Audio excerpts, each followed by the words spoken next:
Shalom Vracha mes amis, aujourd'hui nous allons reparler de drame qui s'est passé. Je sais qu'on nous vous en avez beaucoup parlé, mais Baruch Hashem, Rav Biderman, a donné un très beau mashal sur ces difficultés-là des Mouna pour essayer de calmer un petit peu notre conscience. Comment c'est possible que dans un endroit si sain comme ça, il peut avoir un drame si grave et qui a d'ailleurs incompréhensible en vérité. On ne comprend pas tellement comment ça a pu se passer, comment c'est, on sent que c'est quelque chose qui est du ciel. Et il raconte le Rav Biderman, il raconte qu'il y avait un Rav qui était, quand il était petit, il était très très très intelligent.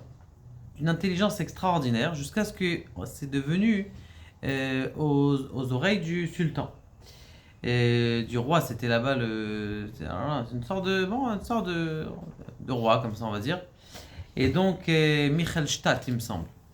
Et ce qui s'est passé, c'est que le roi, il dit à tous ses serviteurs, il dit, écoutez, vous allez tous partir du palais, on va voir s'il est vraiment intelligent, il va trouver où je suis. Donc il a invité, il a dit, écoute, tu es invité à venir au palais, et tous les serviteurs, ils sont tous partis, comme ça au moins il n'a personne à qui demander où est-ce qu'il est. Le petit garçon, il regarde le palais du roi, il rentre au palais du roi. De deux, il tape à la porte du. Alors qu'il était dans sa chambre royale. De deux, il tape à la porte du roi. Il arrive là-bas. Alors le roi, il est. Chut, d'où t'as su? Qu'est-ce qu'il t'a dit? Il n'y avait personne. Je dis, mais alors comment t'as su? Il dit, j'ai regardé tout le palais, j'ai vu que toutes les fenêtres étaient ouvertes. Il y avait une seule fenêtre où il y avait le rideau qui était tiré. Le rideau, ça veut dire que la fenêtre était un peu fermée. Alors je dis que Mistama, que cet endroit-là, c'est là où le roi se cache. Et c'est que la même chose. Je dis que c'est la même chose. Rabbi Shimon Bar Yochai, l'endroit où Kilou Akadosh Baruch Hu, il est plus présent, il se cache encore plus. Et donc c'est là-bas qu'il est. Et donc des fois, dans les plus grandes épreuves, c'est là-bas que Kadosh Baruch Hu, il est. Et il ramène une autre un parabole qui est aussi belle et qui nous aide à comprendre encore plus, ou à comprendre notre incompréhension, on va dire.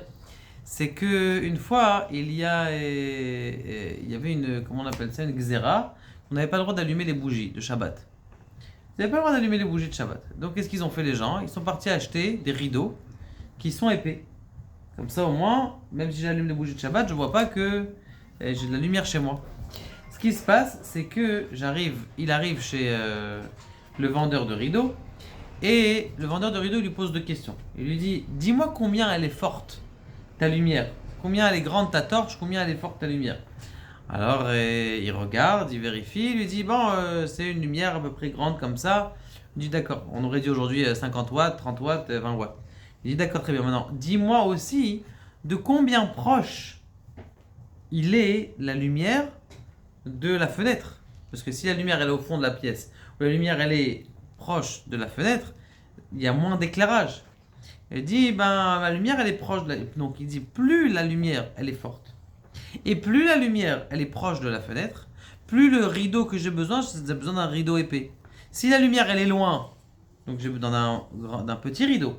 Si la lumière, elle est faible, j'ai besoin d'un petit rideau. Mais quand la lumière, elle est très proche, d'accord? Et que la lumière, elle est très forte, alors j'ai besoin d'un grand rideau. Et donc, c'est plutôt ce qui s'est passé. Une tragédie si énorme, à un endroit si impensable qu'il peut avoir quelque chose comme ça.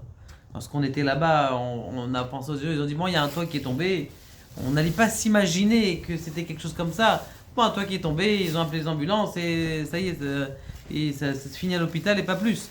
Mais là, c'est vraiment une tragédie qui. Ça veut dire que le rideau qui a été mis là-bas, c'est un rideau tellement épais.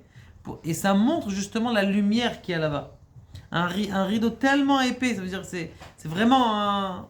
Maintenant, il faut savoir que une fois le Ramban, vous savez, à l'époque des Rishonim, c'était des époques où les Juifs, ils étaient portés à tout va. Chaque non-Juif qui avait envie de faire une fête, il prenait un Juif dans la rue et il lui faisait tous les sévices qu'il avait.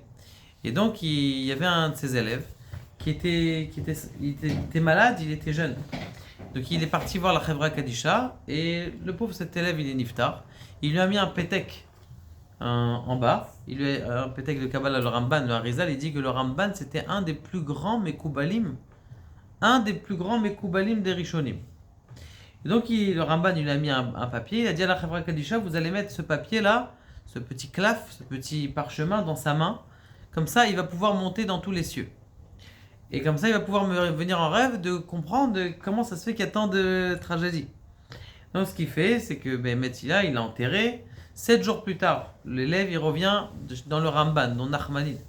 Il arrive chez Nachmanide et il lui dit écoute, tu m'as posé plein de questions avant que je parte. Tu m'as dit pourquoi il y a ces traits terribles et tout ça. Mais lorsque tu m'as donné ce papier, je suis arrivé dans un monde élevé. Et là-bas, j'avais même plus de questions à poser. C'était tellement clair que j'avais plus de questions à poser. Donc ici, dans ce monde-là, on a plein de questions à poser. On se pose plein de questions. Mais plus on regarde haut, plus on comprend ce qui se passe. Par exemple, si je vous pose la question, vous êtes ici, je vous pose la question où est-ce qu'elle est, où est-ce qu'elle est la mer. Je ne sais pas, là, je vois pas la mer. Et disons que vous montez dans un avion. Je vous pose la question, elle est la mer. Je dis, ben, je vois, elle est là, de ce côté. Non, non, c'est de ce côté. Non, il n'y a pas de.